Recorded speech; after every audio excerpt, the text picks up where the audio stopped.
Nakakalungkot, maraming bakante sa gawing kaliwa. Natin po, kumbaga sa nakakamiss po yung mga ganyang sitwasyon. Kung maaari sana ay mapuno. Kung maaari pa, sumobra. Ito po yan. Medyo nung time kami sa Pampalay, sa Citrus pa, yan, para bang mukhang mali yata yung aming pagsisimula. Sabi nga noon, sabi na itinayo roon sa Citrus. Bakit po? Napakaliit yata sapagkat sumusobra ng mga time na yun. Kasi bilang kami noon ng mga 70 plus, parang ganyan. Kaya lang, ang kagandahan naman kasi noon, walang tumatangan sa ating oras noon. Ibig po yan, walang umaagaw. So, pag oras na halimbawa, inayag ako ni Brother Willie, Brad, may lakad tayo, tugong ganito. So, ibig po yan, lakad kami. Wala akong problema. Sapagkat sarili po natin ang ating nakuha noong araw. Hindi katulad ngayon na meron po tayong amo. Noon sarili natin ang amo natin. Ano po? Yan.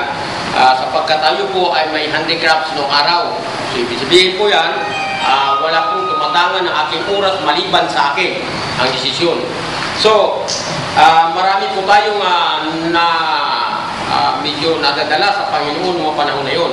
Ay ang kasamang palad naman, marami na rin pong mga namaalam na sa daigdig nito. Yun po yan. Kaya, isa yun sa mga numunti. Yan. Pero ang mahalaga, nagpapatuloy yung konti. Yan, ang mahalaga po roon. Ay, compare doon sa mga noong biglaang para makabuting ng sulputan na napakarami. Yan, alam mo, pagka sa probinsya kasi, meron kabuting pagka tumuboy, sabay-sabay napakarami. Yan, kumbaga sa kung bilaong maliit lang ang dala mo, ay hindi yung magkakasya doon. Yan. Bagamat maliliit lang po yun, yung mga kabuting yun, pero talagang saksakan ng dami. Yan, kumpul-kumpul po yun. At hindi nyo kayang, kung magpamilya lang kayo, hindi nyo kayang ubusin sa isang kainan lamang. Yan. At pagkatapos naman doon, bigla pong nawawala. Parang gano'n po yan. Ay parang ganyan po yung mga sitwasyon ng iba po nating mga kapatiran sa ibang congregation. At biglang malakas sila, tapos kamukhat-mukhatan mo, wala na pala. O sana huwag gano'n. Yan po yan. At purihin ang Panginoon sapagkat sa Pampalay po congregation, sa pangunguna ni Brother Willie o ni kapatid na Willie noong panahon na yun, sa tulungan ni Sister Minda at iba pa sina Brother Buo noong mga time na yun, sapagkat hindi pa kumimpir noong panahon na yun, ay nagpapatuloy po sina Sister Claire, Sister Claire, kasama po namin doon dati yan sa Pampalay. Sina Brother Dundon ay mga paslit pa po noong araw yan. At sabi nga, hindi pa marunong magpunas ng kanilang mga sipon noong mga panahon na yun. Mapapansin po natin, sina Brother Rajic, ganyan po yan. Kung paano sila kakulit noon, sila naman medyo kasi-kasiga nila sa Panginoon na yun. Kung saan na po sila mga congregation, gano'n pa man, ay sila po ay nagpapatuloy. Yan po yan. So, ganyan po yan. So, nakakamiss yung mga pagkakataon na katulad niya po may mga bakante. Yan, maging kami sa Pampalay. Actually, hindi lang normal po yan. Isip po yan. Hindi lang sa ating congregation dito sa Lablo. Sa ibang congregation ay gano'n din po. Talagang hindi maiwasan. Kaya si Apostol Pablo talaga sa totoo po yan ay halos umiiyak lagi yun. Isip po yun. Kung inyo po mapag-aralan yung ating babatay, yung kanyang mga aklat, ay talaga pong halos naghihinagpis na doon sa mga kapatid na bagamat matatanda na sa iglesia, kung matatawag po natin yan sapagkat tumanda na, isip po yan. Pero bakit kinakailangan pa ba ikang tubuang muli? Parang mga paslit, isip po yan. Na bagamat matanda na, parang ba yung inugali pa rin ba natin, parang mga paslit. Parang gano'n po yan. Kaya sabi nga, hindi na dapat. Sapagkat sabi niya, may sapat na gulang na tayo, dapat karne na yung ating kakainin. O kayo mga matitigas sa pagkain, hindi na yung gata. Ganun po yan. Yan may mga makahulugan po, mga pangungusap ni Apostol Pablo, na tayo po sa panampalataya, hindi pantay-pantay. Sabi nga gano'n, So, meron pong abnormal, ibigin ko yun, sa panampalataya nyo pala. Hindi yung sa pisikal lamang, merong abnormal. Maging sa panampalataya pala, may abnormal. Bakit po? Matanda ka na nga, pero yung pong panampalataya, yung antas ng iyong karunungan, o kaalaman doon sa panampalataya, ay parang sa isang paslit pa rin. Parang ganun po yan. So, lalabas kayo yan, kung sa physical nating kalagayan, normal, parang gano'n, no, sa ating sarili, bagamat matanda na ako, ang aking isip ay bata pa, ay abnormal po yun. Kaya sabi nga tawag niyan, bonding. Yan, bonding po yun. Pag bonding po yun, ibig po yan, malaking mama ang katawan niya, laki-laki. Yan. Pag ilalagay mo pa sa duyan na hindi magkasya, ibig po yan, ay bonding. Tapos yung didi niya, ang laki-laki, garapon. Galon. Yan. Ibig po yan. Sapagkat malaking tao, ay bonding. Ibig po yan. So, kung ang panampalataya natin, ay katulad ng bunjing, yan, ay malungkot mga kapatid. Yan, sana huwag tayo maging bunjing. Hindi ho yan ang topic natin. Napasadahan lang po natin natin yan. Yan. Ang kaugnayan po natin, o ating mga baksa natin mga kapatid, sumagang ito, ay may kaugnayan sa ang kahalagaan ng karangalan. Yan. Tanda po natin mga kapatid, ano? Noong araw, yung karangalan at maging sa ating panahon ngayon, meron pa rin nag-iingat nito. Yung karangalan na ito. Yan, no? Pinahalaga nila yung karangalan nila. Yan. Bagamat mangilan-ilan, pero at least meron po nga nagpapahalaga ng kanilang karangalan. Yan, no? Yan. Pero noong mga matagal na panahon ng mga nakalipas, ano po, mahalaga lalo po sa mga probinsyano, ay napakahalaga po yung karangalan nila. Yan, ano po. Yan. At noong araw, salita po nila iginagalang. Wala pong kasulatan. Yan. Pero nirespeto po yan. Maging sa husgado, ay nirespeto po nila yung napagkasunduan nilang verbal. Verbal po yan. Pag sinabi, halimbawa, si Brother Osi, nagbinta sa akin ng lupa sa halagang 5 piso. Matatawa kayo. Noong araw, 50 pesos, napakalaking halaga na yun. Malawak na lupain na yan. Noong araw. Yan ano. At meron sa amin, tuba lang po kapalit ng isang hektaryang lupa. Tuba. Ayaw mo yung tuba, isang uri ng alak po yan na galing sa katas ng nyug. Yan po yan, tuba. Sa gawing probinsya o Bisaya. Yan, tuba. Tuba ng nyug. Yung yan. Pinagpalit yung ng tuba, yung isang 1 hektar na lupain niya. Sa tuba lang. Ang rasyon sa loob ng isang buwan. Na rasyon ng tuba. Yan. So, ibig sabihin ko yan, example lang, si Brother Jose, dahil may malawak na lupain, nagbinta ngayon sa akin sa pamagitan ng verbal o salita lamang na usapan. O, ibig sabihin yan. O, Mr. Johnny, gano'n. O paring Johnny, yan. Bibenta ko yung lupa ko na 1 hektar sa ganitong lugar, yan. Pero rasyonan mo ako ng tuba. Yan. Sa loob ng isang buwan. Usapan lang yun, Yan. Pero maring usapang lasing, kung ano man, pero nire-respeto po o ginagalang. Yan, ano? So, magkaganon man, yan, bagamat may mga tagapagmana si Brother Jose, yan, pero iginagalang po nila yung usapan namin. Bagamat walang kasulatan. Pero sa ngayon, mga kapatid, yan, ano po, yan, iba na po, yan, hindi na po re-respetuhin yung verbal. Kinakailangan mayroon pong kasulatan. Ang problema, ang kasulatan pinagdududahan pa sa panahon natin ngayon. Bakit? Kung gaano katotoo itong kasulatang hinahawakan ko. Yan, yan. Example, meron nagbigta ng isang lupa, isang parsila ng lupa. Yan, ano? Nung medyo magtitirik na ron sa lupain na nabili nung isa, may naghabol na, uy, sabi yan gano'n, lupa ko yan, bakit mo tinitirikan? May tituloy ka ako, meron din akong ano dito, sabi gano'n. Ibig sabihin ko yan, nagkakaroon ng problema. May dumarating pa, ulit, may isa pa. Yan, hanggang sa naging 8 na sila, nag-claim doon sa isang parsila ng lupa na 8 may-ari. Yan. So, ibig sabihin ko yan, ibininta ang lupain sa 8 katao. Yan. Ngayon, malalaman ngayon, sino ba talaga ang may totoong katibayan? Natural, yung original na may-ari talaga doon. Nandun na siguro ang tunay talagang titulo niya. Yan. So, ibig sabihin ko yan, hindi sapat ngayon, ang hawak nating kasulatan sinusuri pa rin o ipa-authenticate natin yan kung gaano katotoo. Kaya kita na. So, ibig sabihin, halos napakahirap na po sa ating panahon ngayon. Ang kahalagahan ng karangalan noong araw ay napakahalagang halaga. Maging sa kababaihan. Naku po, noong araw hindi mo pwedeng hawakan ng isang nililiyag mo kung hindi pa kayo, ibig sabihin na ikinasal. Yan, hindi ka pwedeng humawak ng kanyang daliri. Yan, isip po yan. So, ibig sabihin po yan, ay iba po malayong-malayo nung araw. Yan. Pag manliligaw ka, halimbawa, ito si Father Ilis, manliligaw to, may nililigawan siya. Ay, yung magulang nasa gitna, yung babae nasa kabila, malayo.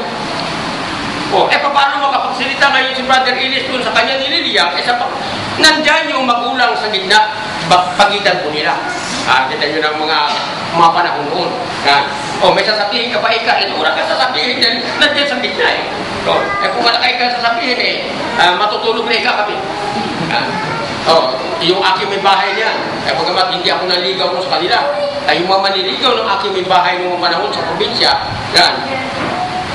Tuusin mo yung tiyahin niya na matandang dalaga, nagpapagpag na ng banig po sa gitna. Yan, tulog na ika tayo. Sabi gano'n. Kaya nung siyempre, sintildo ko muna lang, na kulang na rin ipagtabuyan na lang yung lalaki maniligaw. Sabi gano'n.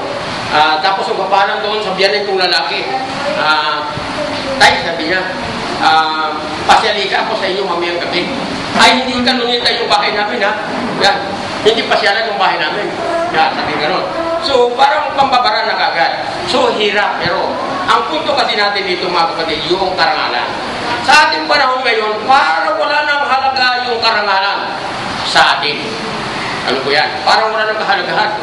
Wala nang saysay, parang gano'n. Baling wala na. At sa totoo niyan, para pang yung kanilang ginagawa ay para pang okay lang. Okay lang. Parang tanggap na. Parang gano'n, ano? Tanggap ng lipunan. Parang gano'n.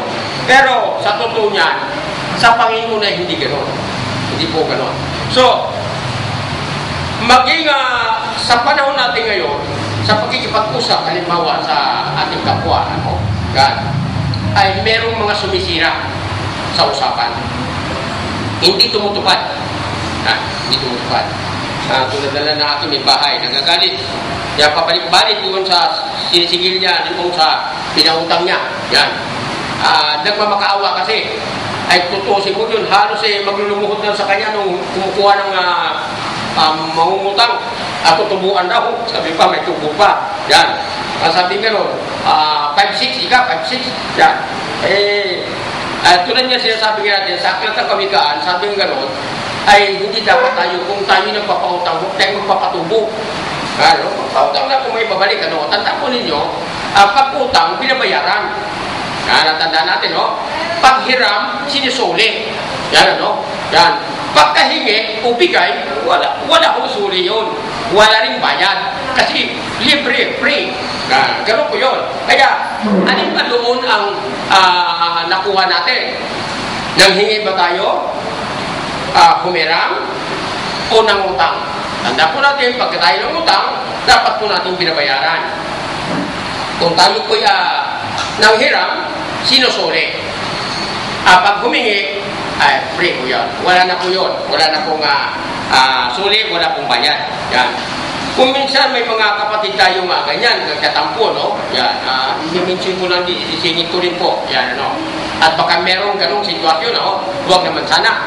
Yan, Ganito po yan. Sa collection po natin, treasury. Ano po ay? Dahil kung mo, namunitong nila, malaki na. Brad, baka pwede namang makautang dyan. Pang ganito ko lang, panghulog ko lang, sabi yung gano'n, sa utang ko. Or, so-and-so kung ano mga dahilan. Iba naman, sabi yung gano'n na, utang mangutang. Isa naman, sabi yung gano'n, Brad, baka pwede makahiram dyan. Maliwang dapat ipaunawa rin natin sa mga kapatid natin para maintindihan nila. Yan. Pero pagkatapos may paliwanag natin at umuulit pa rin ganun mo pa yung ginagawa, ay mukhang hindi na sa awaran sa ayos yan. Yan. Kaya lagi kong binabanggit yan. Mga kapatid, yung koleksyon ho natin, itinutulong ko yan. Yan. Itinutulong ko. Tandaan po natin, ha? Yan. Itinutulong. Yan. Hindi po natin nahihiram. Hindi rin napapautang. Kita mo yan, no? Pwede ako magpautang sarili ko. Pwede ako magpahiram sarili ko. Pero mula sa treasury, hindi po nauutang. Hindi po nahihiram. Itinutulong. Yan, isip ko yan. Doon sa dapat tulugan. Yan. So, dapat to, huwag tayong magtatampo kung medyo may mga pagkatanong gano'n. Nasasala. Yan, no? Para hindi tayo maabuso. Yan. Para manatili po yung ating pong pananalapi. Tingnan po yan. So, ganyan po yan. At huwag magtatampo. So, dahil yung iba, para bang baliwala na, walang halaga, pati yung karangalan nila, ay para nasisira na. Yan. So, nagtatampo, magagalit na sa atin. So, tandaan po natin mga kapatid, ang sabi nga rito sa aklat ng 2 Timothy, chapter 3, verse 1 to 5. Kung anong sabi po mga kapatid, pakisundan po ninyo at atin pong himay-himayin ang talatang ito batay kay Apostol Pablo. Ganito po ang sabi niya. Sundan po niyo po mga kapatid, kung meron po nga pala nakasulatan kayong tangan.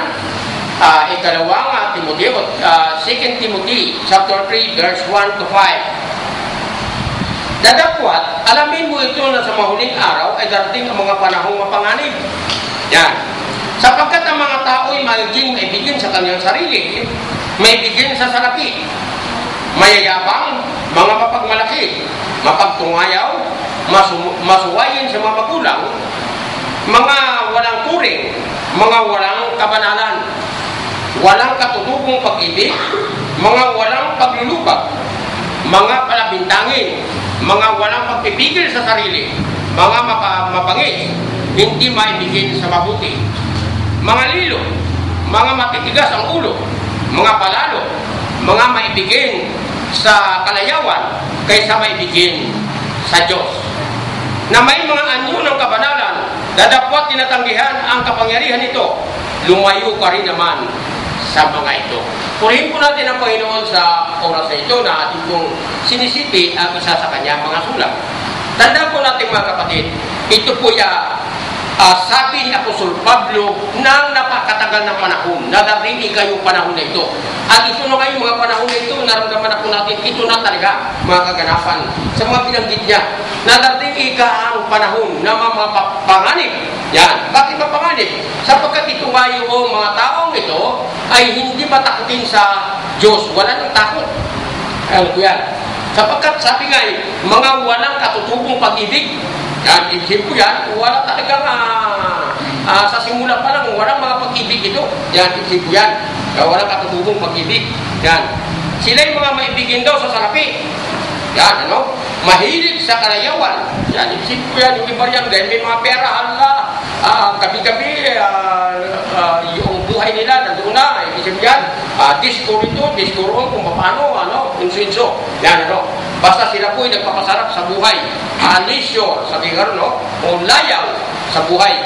So, ibig ba, ano pa? Sabi nga, matitigas daw ang ulo. Yan, ano? Masuwayin sa mga magulang. Yan.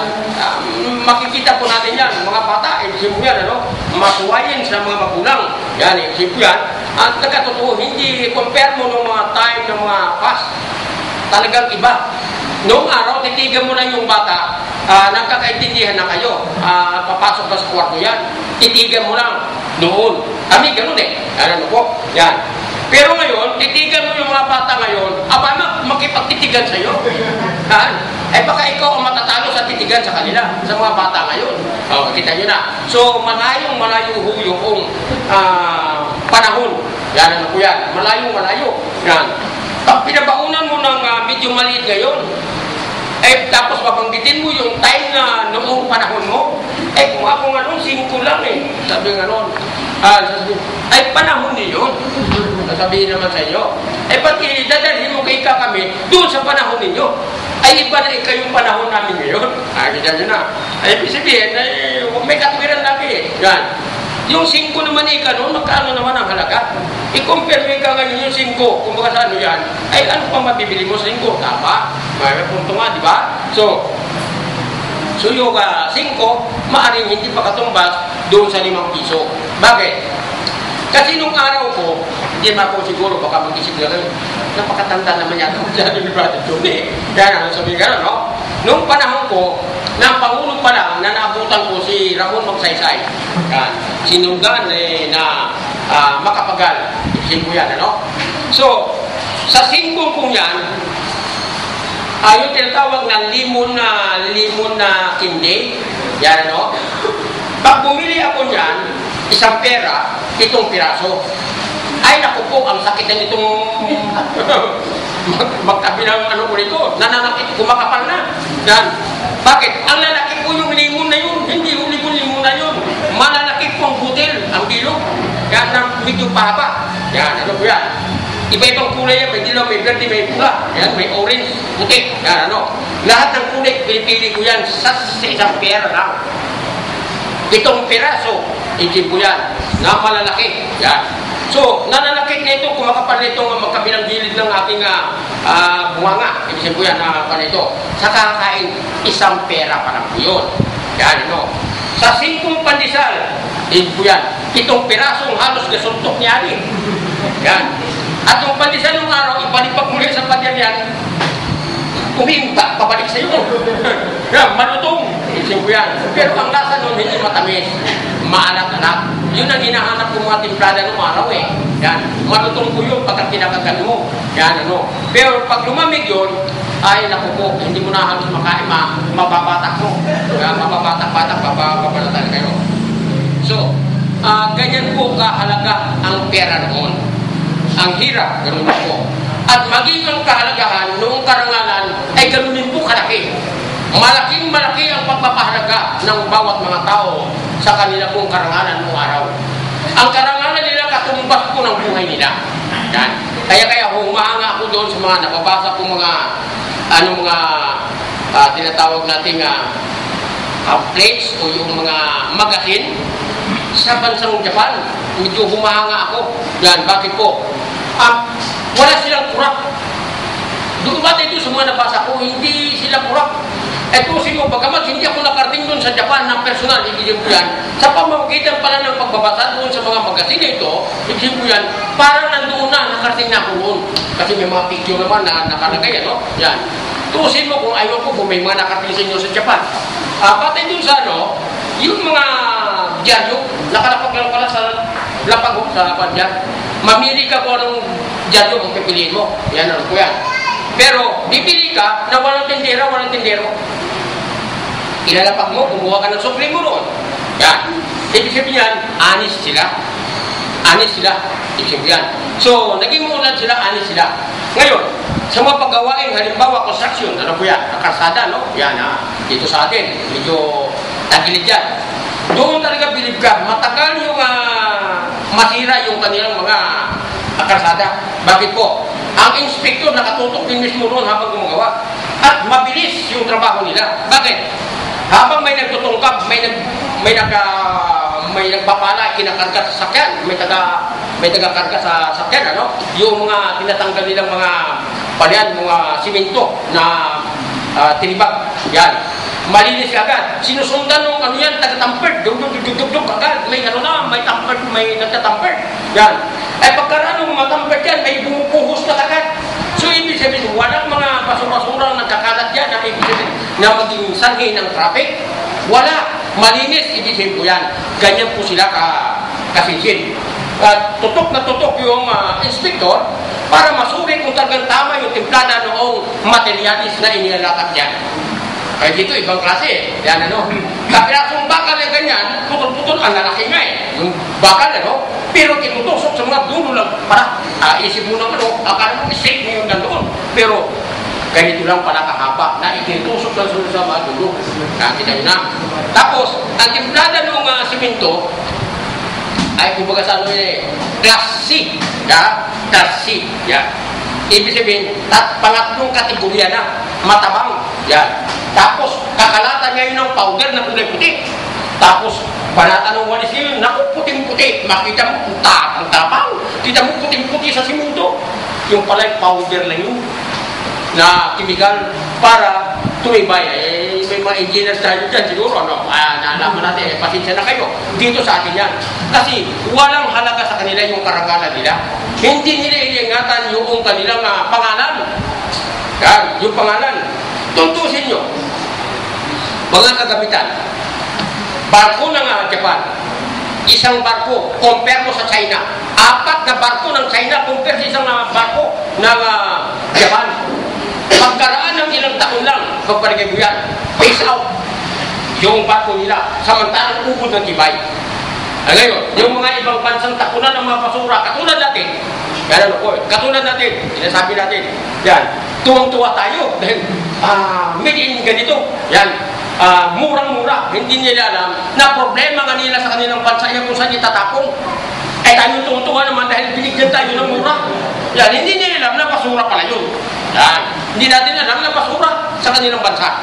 Yan, tuwang-tuwa pa tayo dahil nakakuha tayo, nakamura Yan, nakamura tayo Yan.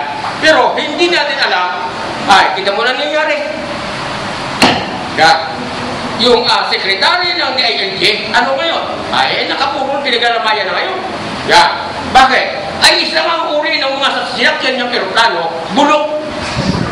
Bulok, basura doon sa pinagkunan niya. Yan. Ay, ibig sabihin ko yan, ay mabuti nga.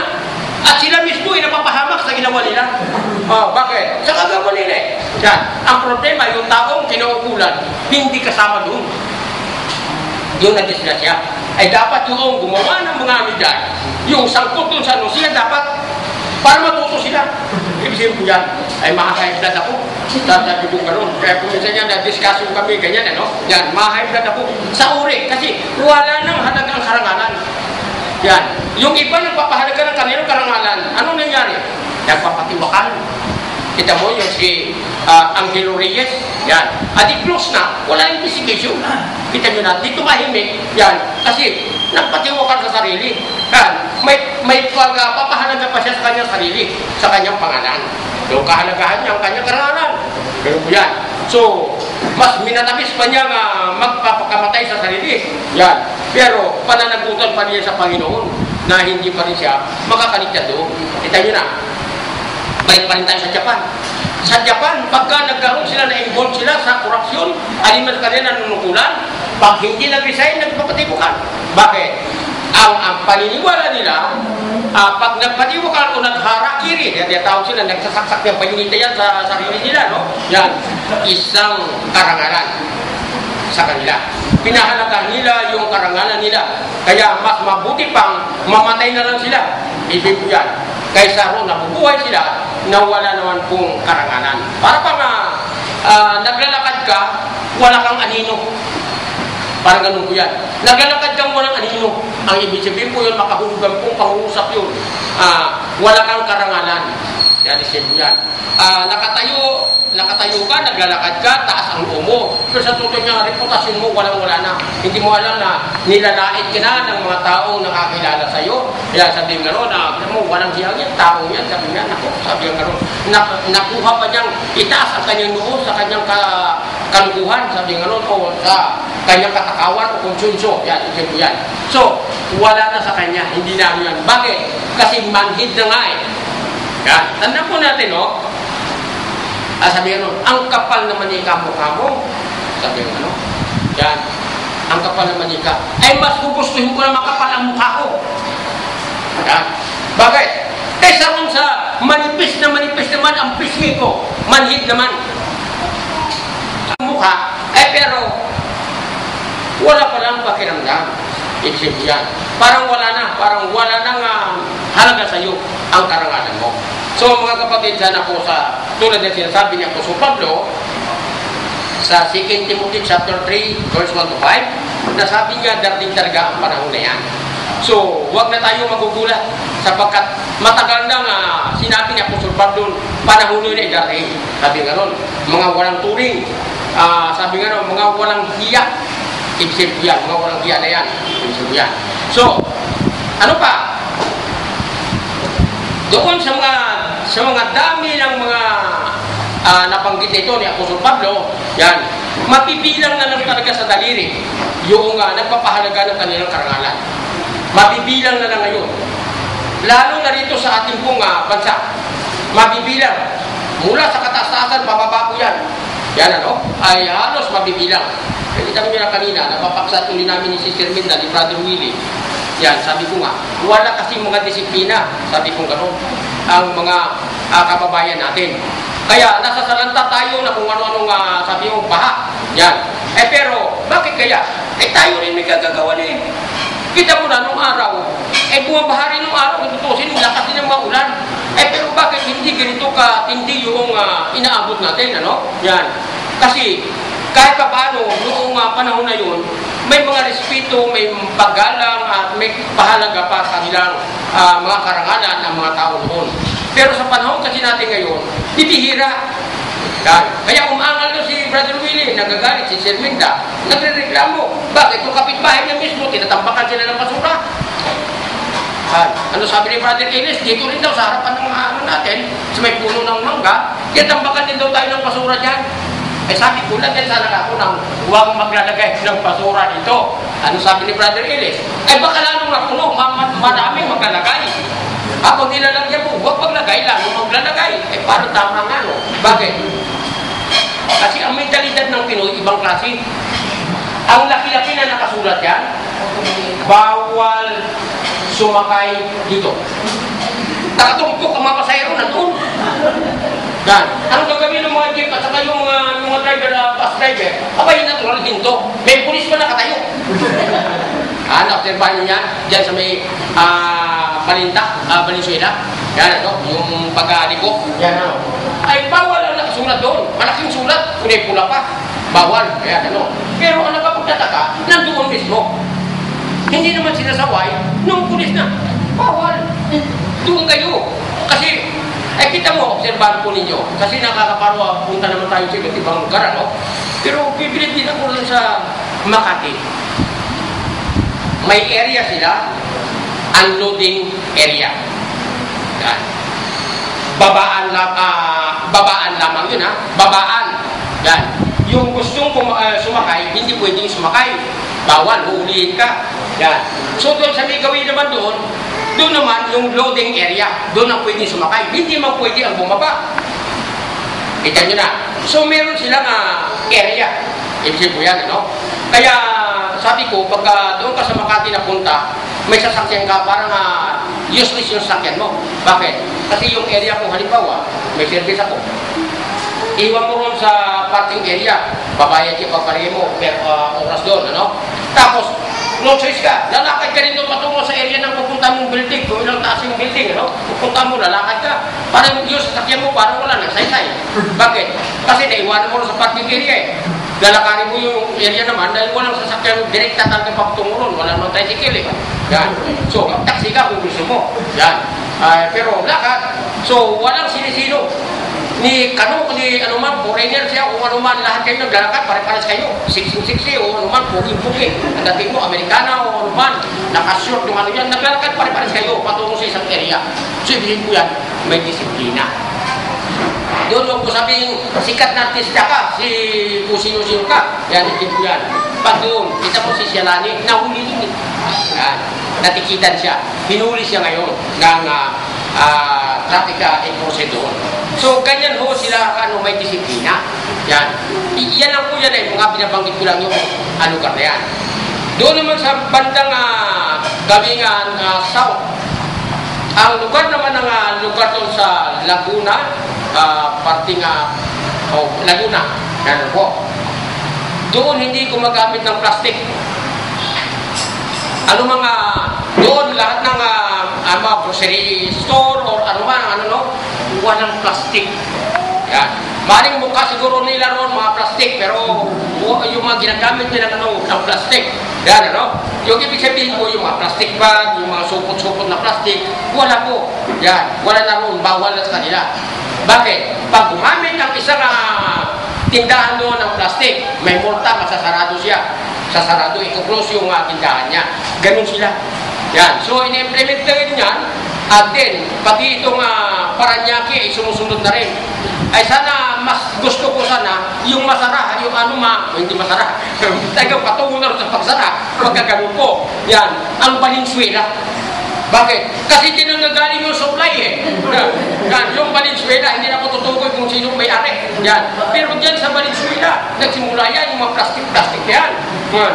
At parang sa kabilang banda, may tinatawag tayong para pang ikagaganda. Yun ano, advantage. Pero yung disadvantage ay mas malaki pa ng permisyo. Yan na nga po yung baha na inaabot natin. Kasi wala tayong mga disiplina. Tapon dito, tapon doon, yan, ibig ko yan. Ang nakipinsala, tayo rin po. Ang mabigat dyan, ang gumagawa ay maaaring hindi siya napinsala. Maaaring yung hindi gumawa, siya napinsala. Yan, maaaring ganun po yan. Kasi yung gumawa, yung mga nagtapon, ay maaaring hindi sila mapituhan. Ganun po yan. So, yan po. So, dapat mga kapatid, mga kaibigan, ano po, mga magulang, ang kahalagahan, sabi nga no, ng ating mga karangalan. So, dapat may disiplina. May disiplina rin tayo. So, ang karangalan. Kaya nga sabi nga, maging dito sa, dahil matagal na panahon nga, no, na sabi nga ililipas, ay magkaganito na ang ating kalagayan. Sa John 2:25, sa aklat ng Juan, 2:25. Tingnan po natin mga kapatid kung ano siya sabi batay dito. Sapagkat hindi niya pinakailangan ang sinuman ay magpatotoo tungkol sa tao. Sapagkat nalalaman nga niya ang isinasalood ng tao. Patungkol ito mga kapatid doon sa mga taong wala nang takot sa Diyos. At palibasa sabi niya, palibasa sabi nila, wala naman ka nakakakita. Sabi niya, sa ginagawa ko. Yan sabi nga ro. Kaya, okay lang. Pero hindi nila nalaman na may Panginoong Diyos na dapat tayong katakutan na nakita sa lahat ng ating ginagawa. Hindi tayo makapagkatakot. Yan, sabi nga ro. Sapagkat ang Panginoong Diyos ay para pong inahin tulad din yun, madalas kong pinabanggit sa inyo na at tayo ay parang sa loob ng malaking aquarium. Na nandoon tayo sa malaking aquarium.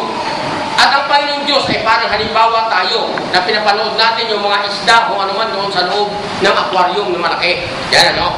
At lahat ay makikita mo roon habang tinitingnan mo. Ganun ang ating Panginoon.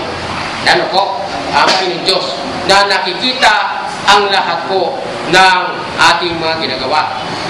At dito, sabi pa, darating din sabi niya mga panahon na magiging mga mandaraya ang tao. Batay nga po rito sa aklat ng Kawikaan, 11, talatang 3. Tingnan po natin mga kapatid. Ang sinasabi ng Kawikaan, 11:3. Ganito po ang sabi rito sa pagkakaliwat sa aking banal na kasulatan. Ang pagtatapat ng mga matuwid ay papatnubay sa kanila. Ngunit ang mga kasuwailan ng mga taksil ay papatay sa kanila. Kita mo na. Ay pagka mga suwail, sabi ang gano'n, ay yun ho ang pipinsala sa atin. Pag tayo po hindi sumunod. Natulad niya ng ating mga pinabanggit kanina, na nagtatapon lang tayo ng basura kung saan-saan, na samantalang may batas na tayo ngayon na ang nabubulok ay sa nabubulok ilalagay na area o kalagayan, lalagyan. Yung hindi nabubulok ay doon sa isang lugar. Yan, ano po yan. So may araw na pick up, doon sa amin kasi, sa Bulacan, may araw po ng pag-pick up noong nabubulok. At may araw din pong nakatakda para doon sa hindi nabubulok. Yan. So lalo na po yung mga hindi dapat ingatan po natin yan kasi mga toxic. Halimbawa, ano po yung mga toxic? Yung pong diaper. Yan ano? Kung minsan nagkalat doon sa kalsada, tinatangay ng aso, yan, nagkalat. Yan. Yung iba naman, ibalibag lang doon sa mga tabi-tabi. Yan. Hindi nila nalalaman yung side effect noong may toxic po yan. Yung epekto noon, maaaring sila rin mapipinsala. Yan. At maging nasa kapaligiran. Kasi masisimot yan or magkalat yung baka may mga bakterya.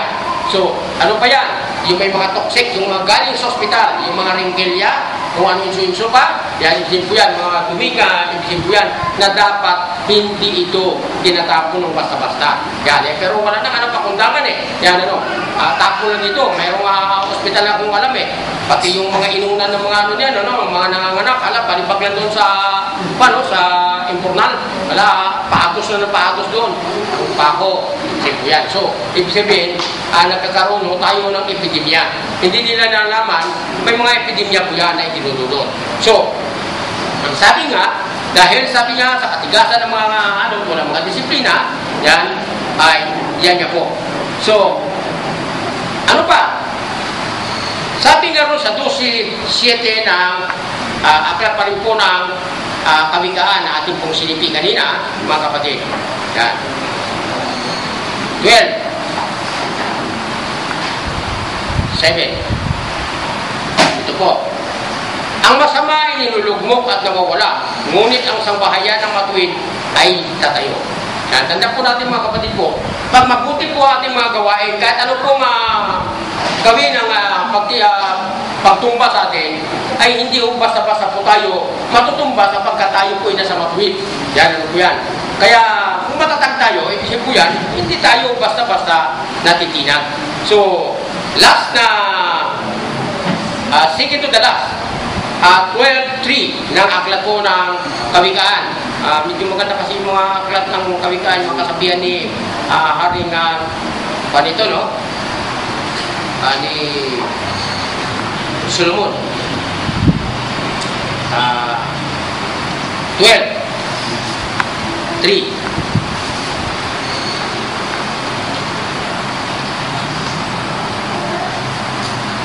Ito po.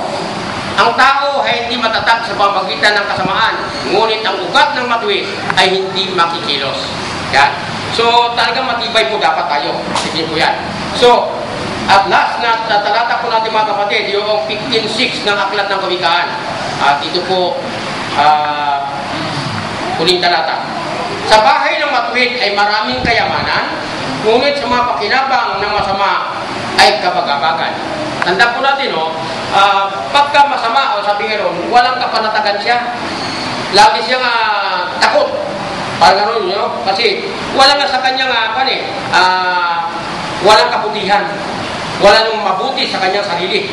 Yan, So, anong nangyayari? Lagi siyang napapagabag. Yan, napapagabag siya. Yun. Aligaga, kaya hindi mawari, ibigin po yan. Yan po ang kalagayan ng isang taong masama po ang kanila pong buhay.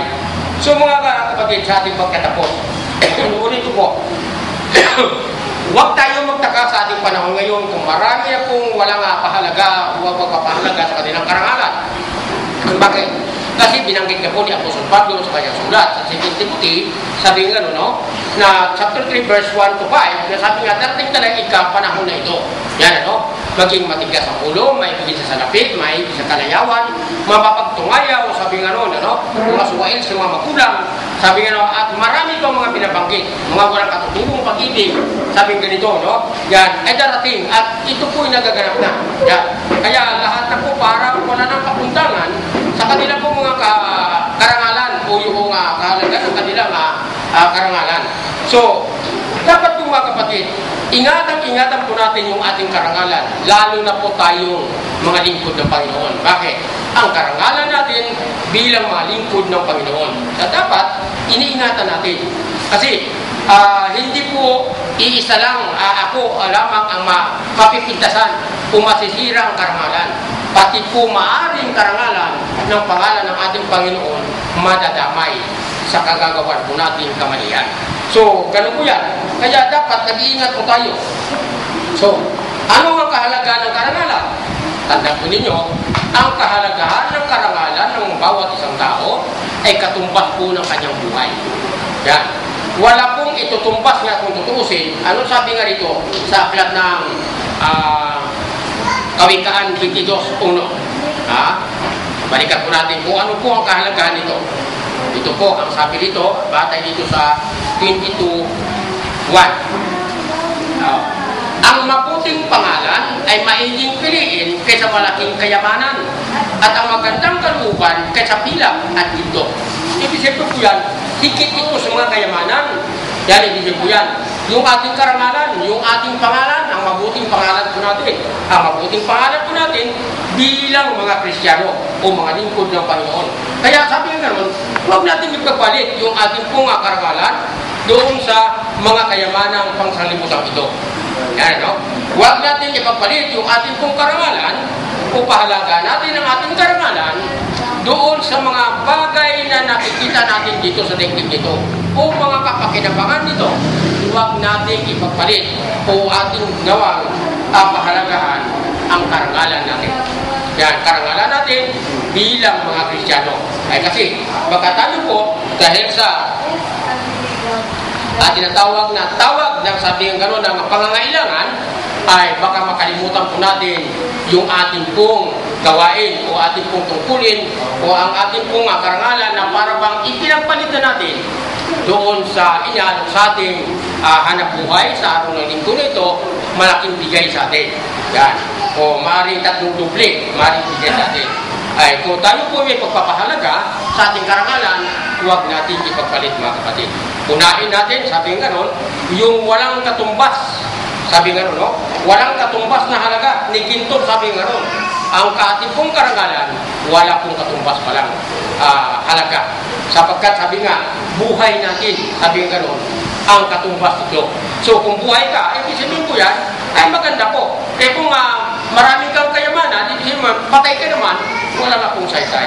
So sana mga kapatid, mga kaibigan, inuulit ko po, na sana po, yung ating mensahe sa araw nito, may kaugnayan sa kahalagahan ng ating karangalan, ay sana po maging silbing pagkain ng ating kaisipan, kaluluwa o espiritual. Ay sana po tumimo ito sa ating mga kaisipan at mga puso upang sana maingatan po natin, pahalagahan natin ng bawat isa sa atin ang ating pong mga karangalan. Maraming salamat po at maganda po mga kapatid.